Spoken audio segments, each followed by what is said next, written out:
आप इस अनअकैडमी के फ्री टेस्ट सीरीज से जुड़ सकते हैं, जो कि क्वांट्स बाई अभिनव शर्मा के द्वारा आयोजित किया जाएगा, जिसका शेड्यूल इस प्रकार से है और ये सभी प्रतियोगिता परीक्षा के लिए इम्पोर्टेंट है। तो आप इसको इनरोल कर सकते हैं, लिंक डिस्क्रिप्शन में दिया गया है। ठीक है, यदि आप अनअकैडमी पर फर्स्ट टाइम विजिट कर रहे हैं तो आप हमारा ऑनलाइन कोड यूज कर सकते हैं, स्टडी और टारगेट। ठीक है, अनअकैडमी के फ्री प्लान्स के लिए।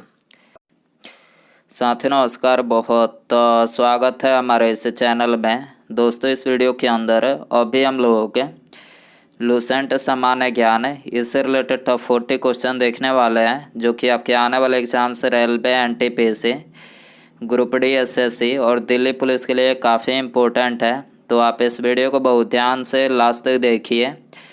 चैनल पर आया तो चैनल को सब्सक्राइब कर, जो पास वाली घंटी का निशान है उसे भी ऑन कर दें। ठीक है, तो चलिए शुरू करते हैं। देखिए, यहाँ पर हमारा पहला क्वेश्चन है, संविधान की प्रस्तावना में भारत को निम्नलिखित में से क्या कहा गया है। तो देखिए, संविधान की प्रस्तावना में भारत को ये संप्रभुता, समाजवादी, धर्मनिरपेक्ष और लोकतांत्रिक गणराज्य जो है कहा गया है। ठीक है, ये करेक्ट हो जाएगा। क्वेश्चन नंबर 2 है, भारतीय संविधान के किस अनुच्छेद में प्रावधान है कि राज्य के मुख्यमंत्री की नियुक्ति राज्यपाल करेगा। तो ये भारतीय संविधान के अनुच्छेद 164 में प्रावधान है कि राज्य के मुख्यमंत्री की नियुक्ति जो है ये राज्यपाल के द्वारा किया जाएगा। ठीक है, क्वेश्चन नंबर 3 है, निम्नलिखित में से कौन सा अंग मानव शरीर के विभिन्न भागों में ऑक्सीजन को प्रवाहित करता है। तो देखिए, इससे करेक्ट आंसर ऑप्शन ए हो जाएगा, लाल रक्त कोशिकाएं, जिसे आरबीसी बोला जाता है, और ये मानव शरीर के विभिन्न भागों में ऑक्सीजन को प्रवाहित करता है। ठीक है, इसके अलावा आरबीसी का जीवन काल कितने दिनों का होता है। तो देखिए, आरबीसी का जो जीवन काल होता है तो ये 120 दिनों का होता है। ठीक है, क्वेश्चन नंबर 4 है, चोल वंश का प्रमुख केंद्र निम्नलिखित में से कौन सा था। तो देखिए, चोल वंश का जो प्रमुख केंद्र था वो था तंजौर। ठीक है, बी करेक्ट हो जाएगा। क्वेश्चन नंबर 5 है, निम्नलिखित में से किस स्थान पर सिकंदर की मृत्यु हुई थी। तो देखिए, सिकंदर की जो मृत्यु हुई थी तो ये 323 ईसा पूर्व में 33 वर्ष की अवस्था में ये बेबीलोन में हुई थी। ठीक है, सी करेक्ट हो जाएगा। क्वेश्चन नंबर 6 है, अशोक के 14 शिलालेखों में सर्वाधिक महत्व देने वाला शिलालेख है निम्नलिखित में से कौन सा है। तो देखिए, अशोक के 14 शिलालेखों में जो सर्वाधिक महत्व देने वाला शिलालेख है वो है अशोक का 13वां शिलालेख, जिसमें अशोक के कलिंग युद्ध का वर्णन किया गया है। ठीक है, क्वेश्चन नंबर 7 है, कैबिनेट शब्द का उल्लेख संविधान के निम्नलिखित अनुच्छेदों में से किसमें किया गया है। तो देखिए, कैबिनेट शब्द का जो उल्लेख किया गया है तो ये भारतीय संविधान के अनुच्छेद 352 में किया गया है। ठीक है, क्वेश्चन नंबर 8 है, कुतुब मीनार का निर्माण किसके कार्यकाल में पूरा हुआ था। तो देखिए, कुतुब मीनार की नींव जो है ये कुतुबुद्दीन ऐबक ने रखे थे और इस कार्य को पूरा ये इल्तुतमिश ने करवाया था। ठीक है, डी करेक्ट हो जाएगा। क्वेश्चन नंबर 9 है, हमारी पृथ्वी कितने देशांतरों में बटी हुई है। तो देखिए, हमारी पृथ्वी जो है ये 360 देशांतरों में बटी हुई है। ठीक है, क्वेश्चन नंबर 10 है, संचार उपग्रह निम्नलिखित में से किस वायुमंडलीय स्तर में स्थित होते हैं। तो देखिए, संचार उपग्रह जो है ये आयन मंडल यानी इनोस्फीयर में जो है स्थित होते हैं। ठीक है, बी करेक्ट हो जाएगा। क्वेश्चन नंबर 11 है, नेफ्रोमीटर से निम्नलिखित में से किसका मापन किया जाता है। तो देखिए, नेफ्रोमीटर से ये बादलों की दिशा एवं गति का मापन जो है किया जाता है। ठीक है, क्वेश्चन नंबर 12 है, गेहूं की खेती निम्नलिखित में से किस मिट्टी से संबंधित है। तो देखिए, गेहूं की जो खेती है तो ये चरनोजम मिट्टी से संबंधित है। ठीक है, ये करेक्ट हो जाएगा। क्वेश्चन नंबर 13 है, धरातल के जिस स्थान पर सर्वप्रथम भूकंप का अनुभव किया जाता है उसे निम्नलिखित में से क्या कहा जाता है। तो देखिए उसे बोला जाता है भूकंप अवधि केंद्र। ठीक है, धरातल के जिस स्थान पर सर्वप्रथम भूकंप का अनुभव किया जाता है उसे क्या बोला जाता है? तो ये भूकंप अवधि केंद्र जो है बोला जाता है। ठीक है, सी करेक्ट हो जाएगा। क्वेश्चन नंबर 14 है, निम्नलिखित में से कौन सा एक सुमेलित नहीं है? तो देखिए यहाँ पर जो पहला दिया गया है ये कथक जो है सुमेलित नहीं है। कथक कहाँ का नृत्य है? तो देखिए कथक जो है ये उत्तर भारत का नृत्य है। ठीक है, और बाकी के ये तीनों करेक्ट हैं। कथकली केरल का नृत्य है, कुचिपुड़ी आंध्र प्रदेश का नृत्य है, और ओडिसी ये कहाँ का है? तो ये उड़ीसा का नृत्य है। ठीक है, क्वेश्चन नंबर 15 है, राष्ट्रीय ध्वज को आधिकारिक रूप से कब मान्यता मिली?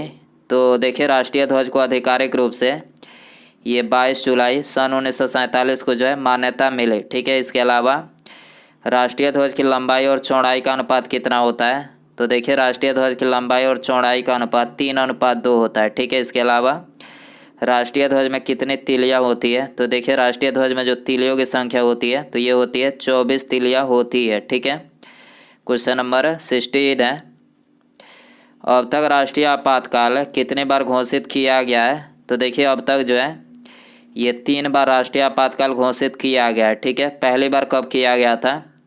तो पहली बार 1962 में किया गया था, दूसरी बार सन 1971 में किया गया था, और तीसरी बार ये सन 1975 में किया गया था। ठीक है, और राष्ट्रीय आपातकाल किस अनुच्छेद के तहत लगाया जाता है? तो राष्ट्रीय आपातकाल ये अनुच्छेद 352 के अंतर्गत जो है लगाया जाता है। ठीक है, क्वेश्चन नंबर 17 है, राष्ट्रपति के उम्मीदवार के लिए क्या आवश्यक नहीं है? तो देखिए राष्ट्रपति के उम्मीदवार के लिए यहाँ पर जो बी ऑप्शन है ये करेक्ट है, पढ़ा लिखा होना जो है आवश्यक नहीं है। ठीक है, इसके अलावा राष्ट्रपति के उम्मीदवार के लिए जो योग्यताएं होनी चाहिए, सबसे पहले उसकी आयु 35 वर्ष हो, देश का नागरिक हो, लोकसभा का सदस्य निर्वाचित होने के लिए योग्यता हो, इसके अलावा किसी मतलब कोई लाभ का पद धारण नहीं करता हो। ठीक है, ये सभी क्या है? ये राष्ट्रपति के उम्मीदवार के लिए योग्यताएं निर्धारित की गई है। ठीक है, क्वेश्चन नंबर 18 है, वित्त आयोग की नियुक्ति निम्नलिखित में से कौन करता है? तो देखिए वित्त आयोग की नियुक्ति जो है ये भारत के राष्ट्रपति के द्वारा किया जाता है। ठीक है, इसके अलावा वित्त आयोग के गठन का प्रावधान भारतीय संविधान के किस अनुच्छेद में किया गया है? तो देखिए वित्त आयोग के गठन का जो प्रावधान किया गया है तो ये भारतीय संविधान के अनुच्छेद 280 में किया गया है। ठीक है, क्वेश्चन नंबर 19 है, निम्नलिखित में से कौन सा एक पुरुष सेक्स हार्मोन है? तो देखिए इससे करेक्ट आंसर ऑप्शन ए हो जाएगा, टेस्टोस्टेरोन जो है ये पुरुष सेक्स हार्मोन है। ठीक है, क्वेश्चन नंबर 20 है, लोकतांत्रिक विकेंद्रीकरण का सुझाव निम्नलिखित में से किसके द्वारा दिया गया था? तो देखिए लोकतांत्रिक विकेंद्रीकरण का जो सुझाव दिया गया था तो ये बलवंत राय मेहता समिति के द्वारा दिया गया था। ठीक है, क्वेश्चन नंबर 21 है, दोलन करते सरल लोलक की स्थितिज ऊर्जा निम्नलिखित में से कहाँ पर अधिकतम होती है? तो देखिए दोलन करते सरल लोलक की जो स्थितिज ऊर्जा होती है तो ये किनारों की स्थितियों पर जो है अधिकतम होती है। ठीक है, तो यहाँ पर बी करेक्ट हो जाएगा। क्वेश्चन नंबर 22 है, पृथ्वी तथा अन्य ग्रह सूर्य के चारों ओर चक्कर लगाते हैं, यह सबसे पहले किसने सिद्ध किया था? तो देखिए यह सबसे पहले कोपरनिकस ने सिद्ध किया था। ठीक है, ए करेक्ट हो जाएगा। क्वेश्चन नंबर 23 है, यदि जल को 10 डिग्री से 0 डिग्री तक ठंडा किया जाए तो देखिए यदि जल को 10 डिग्री से 0 डिग्री तक ठंडा किया जाए तो जल का आयतन 4 डिग्री तक जो है कम होता है फिर बढ़ेगा। ठीक है, जल का आयतन 4 डिग्री तक कम होता है फिर बढ़ेगा। ठीक है, तो यहाँ पर एक करेक्ट हो जाएगा। क्वेश्चन नंबर 24 है, निम्नलिखित विद्युत चुंबकीय तरंगों में से किसकी आवृत्ति अधिकतम होती है? तो देखिए अधिकतम जो होती है तो ये गामा किरणों की आवृत्ति होती है। ठीक है, बी करेक्ट हो जाएगा। क्वेश्चन नंबर 25 है, यदि किसी तार की त्रिज्या अधिक कर दी जाए तो उसका प्रतिरोध पर क्या प्रभाव पड़ेगा? तो देखिए उसका प्रतिरोध जो है ये 1/4 रह जाएगा। ठीक है, तो यहाँ पर सी करेक्ट हो जाएगा। क्वेश्चन नंबर 26 है, आइंस्टीन को नोबेल पुरस्कार निम्नलिखित में से किस कार्य के लिए मिला था? तो देखिए आइंस्टीन को जो नोबेल पुरस्कार मिला था तो ये प्रकाश विद्युत प्रभाव की व्याख्या के लिए सन 1922 में मिला था। ठीक है, ये करेक्ट हो जाएगा। क्वेश्चन नंबर 27 है, कार्नेल लाइट निम्नलिखित में से किसका अयस्क है? तो देखिए जो कार्नेल लाइट है तो ये मैग्नीशियम का अयस्क है। ठीक है, क्वेश्चन नंबर 28 है, प्राकृतिक रबड़ को अधिक मजबूत तथा प्रत्यास्थ बनाने के लिए उसमें निम्नलिखित में से क्या मिलाया जाता है? तो देखिए उसमें सल्फर मिलाया जाता है। ठीक है, प्राकृतिक रबड़ को अधिक मजबूत तथा प्रत्यास्थ बनाने के लिए क्या मिलाया जाता है? तो उसमें सल्फर जो है मिलाया जाता है। ठीक है, क्वेश्चन नंबर 29 है, मिल्क ऑफ मैग्नीशिया निम्नलिखित में से होता है? तो देखिए मिल्क ऑफ मैग्नीशिया जो होता है तो ये मैग्नीशियम हाइड्रोक्साइड होता है। ठीक है, क्वेश्चन नंबर 30 है, BCG का टीका किस रोग में लगाया जाता है? तो देखिए BCG का जो टीका लगाया जाता है तो ये काली खांसी में लगाया जाता है। इसके अलावा BCG टीका का आविष्कार किसने किया था? तो देखिए BCG टीका का आविष्कार यूरेन कालमेट ने किया था। किसने किया था? यूरेन कालमेट ने किया था। ठीक है, क्वेश्चन नंबर 31 है, मियादी बुखार यानी टाइफाइड में मानव शरीर का मुख्य रूप से कौन सा अंग प्रभावित होता है? तो देखिए मियादी बुखार यानी टाइफाइड से ये मानव शरीर के आते हैं यानी जिसको इंटेस्टाइन बोला जाता है, ये प्रभावित होता है। ठीक है, क्वेश्चन नंबर 32 है, निम्नलिखित में से किस विटामिन को हार्मोन भी कहा जाता है? तो देखिए विटामिन डी को जो है ये हार्मोन भी कहा जाता है। ठीक है, क्वेश्चन नंबर 33 है, निम्नलिखित में से किन पहाड़ियों पर उष्णकटिबंधीय सदाबहार वन पाए जाते हैं? तो देखिए इससे करेक्ट आंसर ऑप्शन ए हो जाएगा। नीलगिरी पहाड़ियों पर जो है ये उष्णकटिबंधीय सदाबहार वन पाए जाते हैं। ठीक है, क्वेश्चन नंबर 34 है, एंटीबॉडीज का निर्माण निम्नलिखित में से किसके द्वारा होता है? तो देखिए एंटीबॉडीज का जो निर्माण होता है तो ये लिम्फोसाइट के द्वारा होता है। ठीक है, एक करेक्ट हो जाएगा। क्वेश्चन नंबर 35 है, दृष्टिपटल यानी रेटिना पर जो चित्र बनता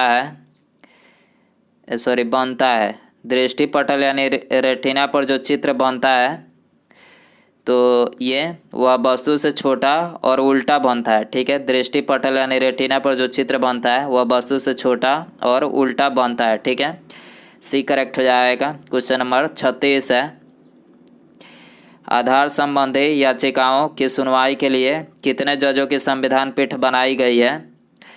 तो देखिए ये 5 जजों की संविधान पीठ जो है बनाई गई है। ठीक है, आधार संबंधी याचिकाओं की सुनवाई के लिए कितने जजों की संविधान पीठ बनाई गई है? तो ये 5 जजों की बनाई गई है। ठीक है, क्वेश्चन नंबर 37 है, सूर्योदय का देश के नाम से कौन सा देश जाना जाता है? तो देखिए सूर्योदय के देश के नाम से ये जाना जाता है नॉर्वे को। ठीक है, ये करेक्ट हो जाएगा। क्वेश्चन नंबर 38 है, एक सामान्य व्यक्ति के 100 मिलीलीटर रक्त में रक्त कोलेस्ट्रॉल का स्तर निम्नलिखित में से किसके बीच होता है? तो ये 150 और 200 मिलीग्राम के बीच में होता है। ठीक है, डी करेक्ट हो जाएगा। क्वेश्चन नंबर 39 है, निम्नलिखित में से किस राज्य को अत्यधिक कुपोषण के कारण भारत का इथोपिया कहा जाता है? तो देखिए इससे करेक्ट आंसर ऑप्शन बी हो जाएगा, मध्य प्रदेश को।